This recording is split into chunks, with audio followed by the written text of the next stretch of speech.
Hi folks, welcome to Sportsman of North America TV show. I'm Mike McCabe, your host, and this week it's going to be all about the experience that my son and myself had last year chasing big whitetails in the Midwest.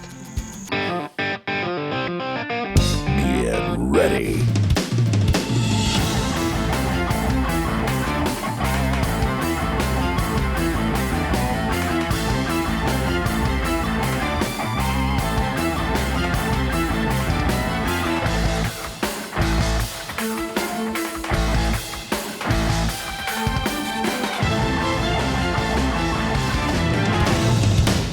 With Keith Powell, Mike McCabe, and Ray Howell.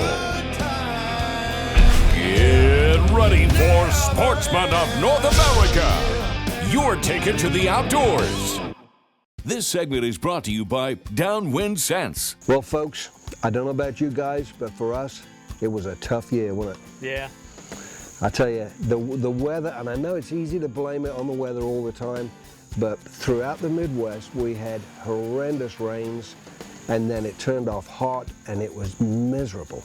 I mean, it got to a point where, I don't know, it's just like it was hardly worth going out, because the big mature bucks, they just don't move when it's like that. You know, when it's hot, it's really tough for them to get up and start running around.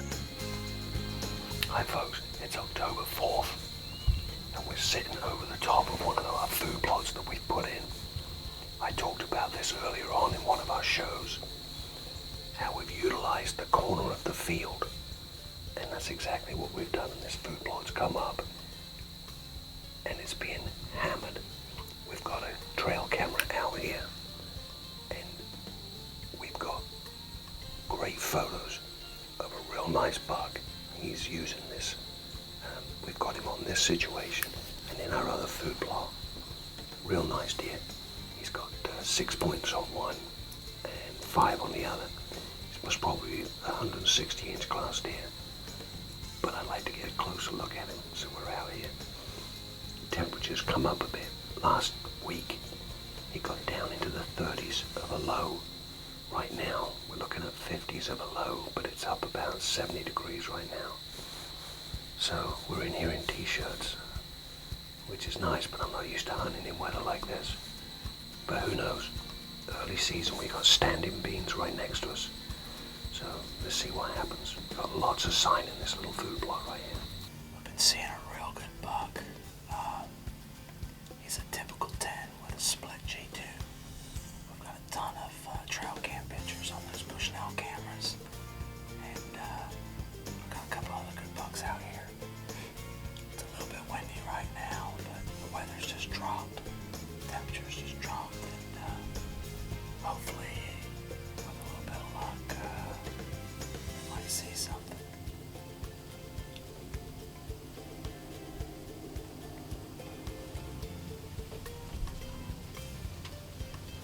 And I got to start the season off early, and you know, we had one particular buck we saw a lot of. This year we put a few more cameras out, and we called him Hollywood. Actually, That's one of his sheds. shed. And this buck was all over the place, along with many others. You know, when I got back from being out west, you know, you'd had, I mean, tons of photographs of this deer. And we really didn't hunt him hard in the early season, and that's the time where we should have jumped all over this deer. I was kind of hesitant about hunting him. I think he's a 4-year-old. I seen him a couple of years ago as a younger deer.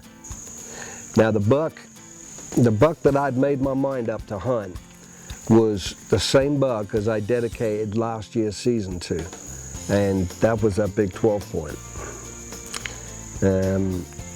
Well, I'll let you tell them what happened. And more to that story right after this. Sportsman of North America is brought to you by Timber Tall Tree Stands, Hard Rifles, Hunter's Safety System, MyPatriotSupply.com, Kicking Bear, Sportsman's Hunting Gear, Scentlock, Boss Buck, Downwind Sense, Gordo's Cheese Dip, Diamond Archery, Gaddis and Gaddis, and Can Cooker.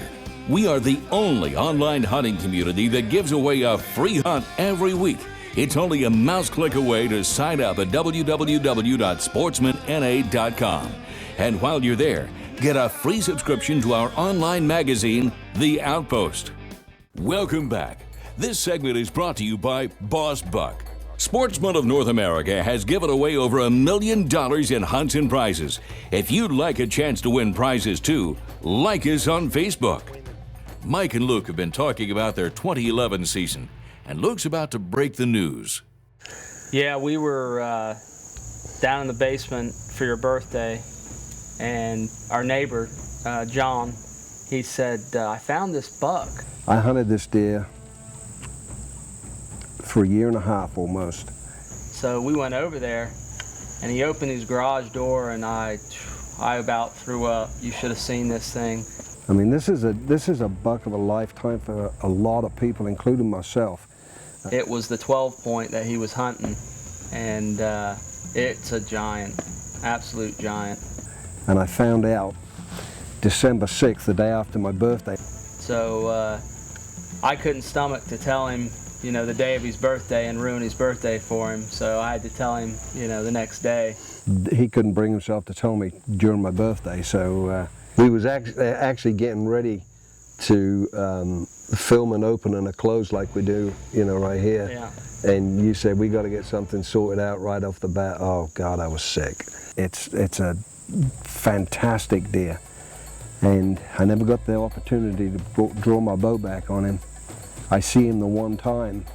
I could not believe it. It was the 6th of December. I'd already shot most of that season, hoping, fingers crossed, that we were going to have a really cold winter time so that I could get on that buck.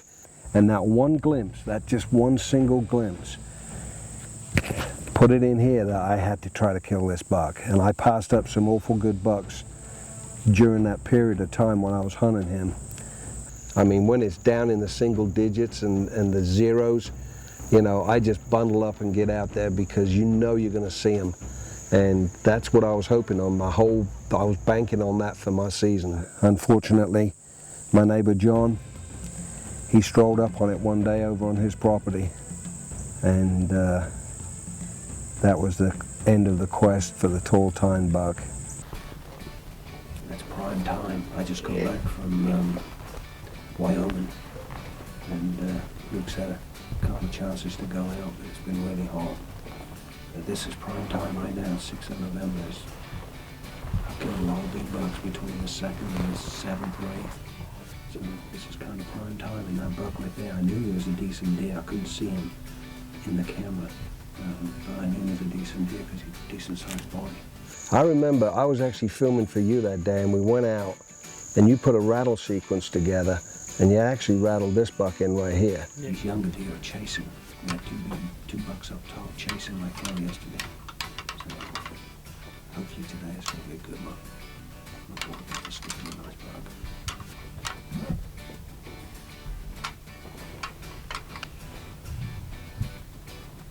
Yeah, he was a good-looking deer. He'll be a real nice deer this year. But he just popped out at the end of the field. We didn't see him long, and he went back in. And that's the first time and last time we actually saw that buck that year, wasn't it? He just had a good buck come in. He had a split G2. Made some stickers. He's good looking deer. He's pushing those toes. It looks like they went over the hill. Looks like a great buck. That's a new buck. I don't think we've seen that deer before. That's the 4th buck we've seen.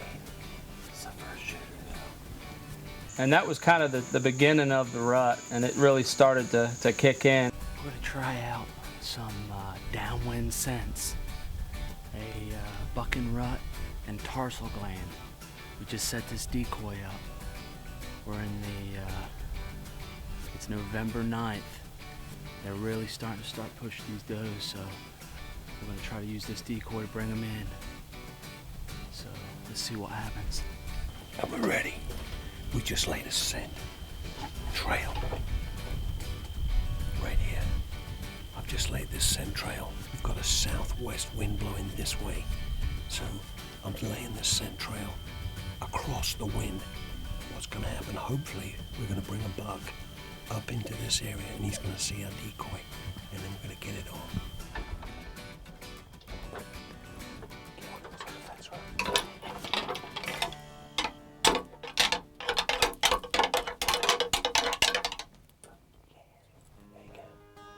So, fingers crossed we might see a little bit of action this morning. Like I say, it's November 9th. We're heading for Illinois in 2 days. I'd really like to whack an Ohio whitetail here before we leave. We'll see what happens. And it was really a shame after seeing so many big deer here in Ohio that we were leaving to go to Illinois. Yeah, that was and it always makes you wonder whether it's the right move. But we can hunt here all the time. We can't hunt in other places all the time, so we decided we was going to go there and hunt with Joe. And so Mike heads off to Illinois in search of better luck. Welcome back. This segment is brought to you by Can Cooker. Mike's just arrived in Illinois to hunt with Joe Gizdick of Tall Tine Outfitters. Joe's got an outstanding place there. He's been renowned for killing some really big whitetails, and you know, I've taken big whitetails in Illinois, and I wanted to get me another one, so we packed up, we hit the road, and we went headed to Illinois.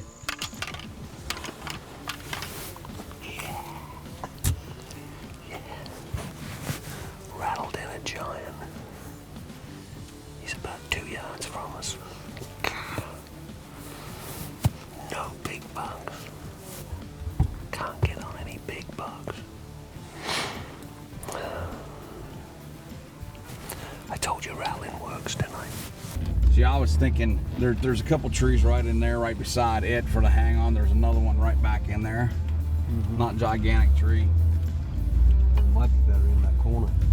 And that's fine if we can find a tree that works. Mike's been hunting for 5 days and has yet to see a buck he wants. Well, this is evening number 6. We're on a different food plot. We're sitting on a clover patch. And to the right of us, we've got standing corn.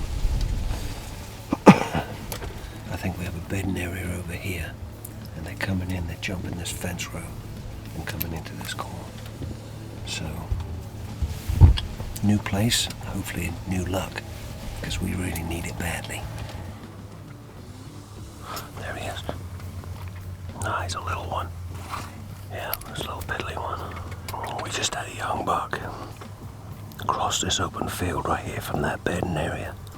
Couldn't quite see him, so we was all pumped up thinking it was a decent buck. It wasn't. He just jumped the fence right there and went that way. It was just a little, about 110 incher, 115 incher. But it's a start. It's the first buck of the night. First buck of the night, but nothing worth taking. So a new day begins.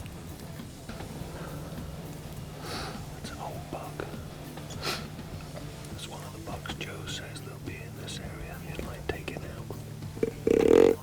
So even though he's not a good scoring buck, if he comes this way, this is the last day of the archery season before gun season kicks in tomorrow. Archery season ends, but muzzleloader season starts tomorrow.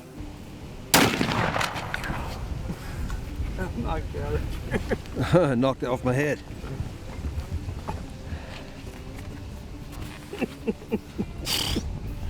I'm not used to arrows going off like this. This is the 8th evening. I had to lay my bow down. We picked the old muzzleloader up and we're gonna go and head in. We got a great spot back here. One of the hunters that was bow hunting before us jumped a giant back in here and he missed about he said about a 170 class. So there's 2 big deer back in here. So we're gonna go and try and see what we can do. Come on, man, let's go good. And so Mike's Illinois trip comes to an end, and it's back to Ohio for some late season hunting action. The things that are not good about hunting late season, you can tough the cold out, you can tough all that out, but when you're looking for a specific buck and he comes in like Hollywood did, and when he stepped into the field, whole side of his beam was gone. It's gut-wrenching.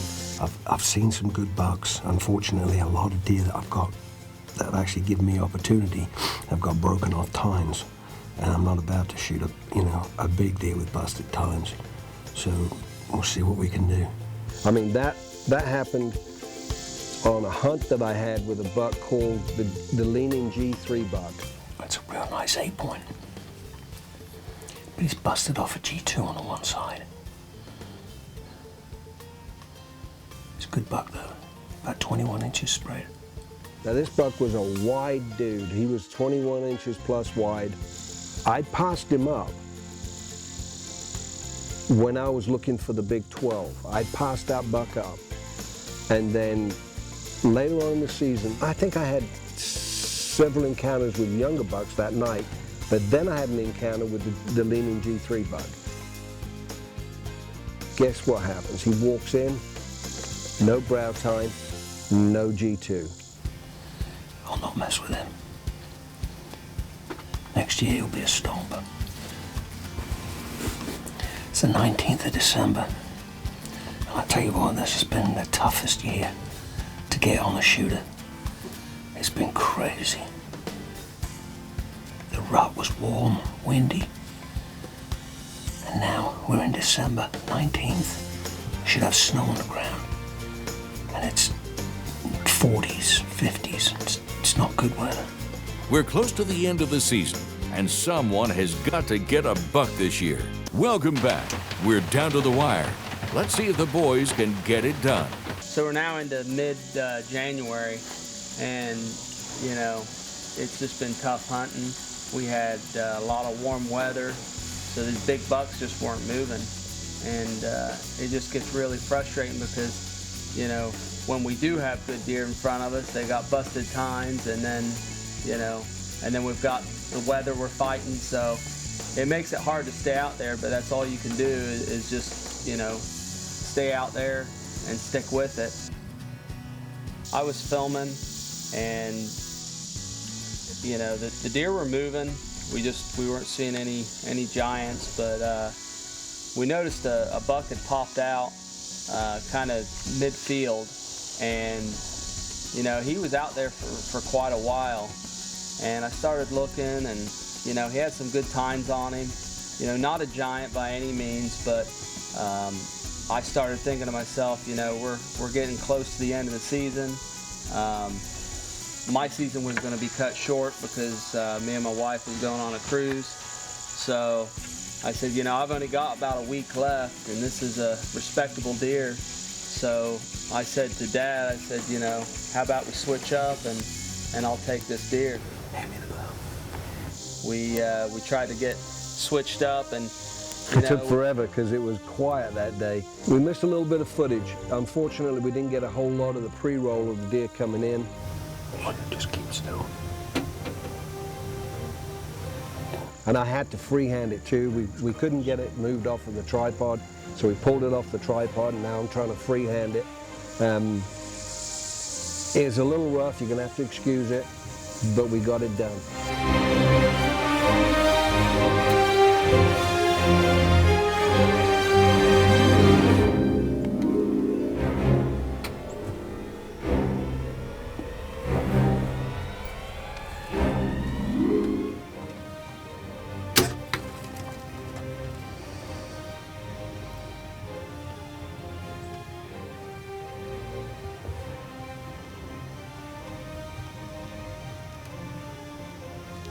Yes. Good job. Good job. I got a good shot on him. Good job. Yes. I was filming and we switched up. It was tough. We got this light, the sun's shining in on us blind, and the deer kept catching us, and this was just tough. I tell you what, it was a good shot, and a tough season. It's middle of January, but what a hunt. Got it done. Got it done. It's been a rough year, man. The temperature's been up and down. We haven't had much cold weather, not much snow at all, but not a giant, but still a respectable deer. Look at the trail here. Heck yeah. Heck yeah. Heck yeah. Here he is, folks. Like I said, he's not the biggest deer I've ever shot, but I tell you what, it's been getting late season, and nice buck. Got a little sticker here, pretty good mass, but Sportsman North America is your ticket to the outdoors. Good deal. It wasn't a problem shooting a deer this year. We saw tons of deer. Wouldn't say every time, but most times we went out. But it was tough getting on a big mature buck, the kind of bucks that we were trying to kill. We got a southwest wind. We're still going to use our ozonics because a lot of the times there's a bean field in behind us. We'll get deer coming behind us. And I tell you what, this year, this has been an absolute godsend. I think this has got to be about days 73, 74 that I've been hunting whitetails. But you got it done. Good job. Once again, showed the old man up. Well, folks, that wraps it up for this week's show. We hope you enjoyed it. We had a lot of fun bringing it to you. Until next week, I'm Mike McCabe, wishing you all the best here at Sportsman of North America. Thanks for watching Sportsman of North America. Go to www.sportsmanna.com to catch all the episodes you missed. Don't forget, Sportsman of North America Hunt Club gives away a free hunt each and every week for an online social community for hunting and outdoors where you can meet other hunters and share photos, videos, and hunting tips. SportsmanNA.com is the new destination for you. Thanks for watching, and we'll see you next time. Sportsman of North America, your ticket to the outdoors. We're changing lives one hunt at a time. Closed captioning is brought to you by Hunter Safety System. Saving lives is what we do. This has been a Sportsman Video production.